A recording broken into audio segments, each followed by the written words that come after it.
Hi guys, ఎలా ఉన్నారు? బాగున్నారు కదా? టుడే స్పెషల్ వచ్చేసి ఎగ్ రైస్ అండి. ఎగ్ రైస్ బయట తినడానికి చాలా ఇష్టపడతారు. అదేవిధంగా మనం ఇంట్లో కూడా సేమ్ టేస్ట్తో చేసుకోవచ్చండి.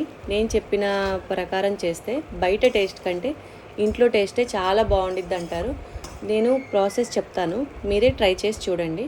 ముందుగా అయితే ఒక కప్పు రైస్కి వచ్చేసి 5 ఎగ్స్ పడతాయండి. ముందుగా 5 ఎగ్స్ని ఇలా కాట్ చేసుకుంటానండి. కాట్ చేసుకున్న తర్వాత మనం గోల్డెన్ కలర్ వచ్చేదాకా వేపుకోవాలండి.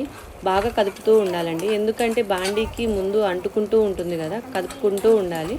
బాగా వేగిపోతుంది. వేగిపోయిన తర్వాత దాన్ని కొంచెం పక్కకి తీసుకోవాలండి ప్లేట్లోకి. ఇప్పుడు ఆ బాండీలోనే నూనె వేసుకొని కొంచెం వేడెక్కిన తర్వాత ముందుగా కట్ చేసుకున్న క్యారెట్, క్యాప్సికమ్, ఆనియన్, పచ్చిమిర్చి, రుచికి తగ్గట్టు పచ్చిమిర్చి వేసుకోండి.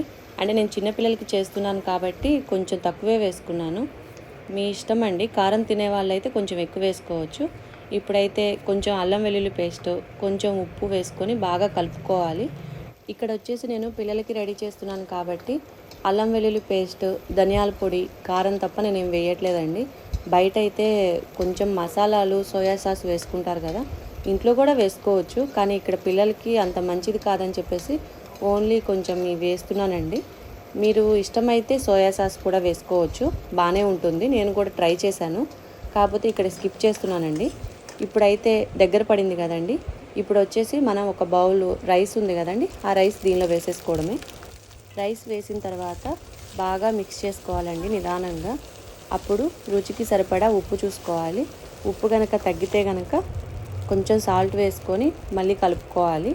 అలా కలిపిన తర్వాత మనం ముందుగా ఎగ్ ఫ్రై చేసాం కదండి, ఆ ఎగ్ వచ్చేసి ఇప్పుడు వేసుకొని కొంచెం కారం వేసుకొని బాగా మిక్స్ చేసుకోవాలండి. ఇలా మిక్స్ చేసుకున్న తర్వాత సోయా సాస్ వేసుకుంటారు. ఇక్కడైతే నేను సోయా సాస్ అనేది స్కిప్ చేసేసాను కాబట్టి నేను వేసుకోవడం లేదు. మీకు కావాలంటే వేసుకోవచ్చు. ఇప్పుడైతే ఎగ్ ఫ్రైడ్ రైస్ అయితే రెడీ అయిపోయిందండి. చూసారా, అచ్చం బయట కొన్న ఫ్రైడ్ రైస్ లానే అనిపిస్తుంది కదండి. చాలా బాగుండిద్ది, బయట కంటే మంచి టేస్ట్ వస్తుందండి.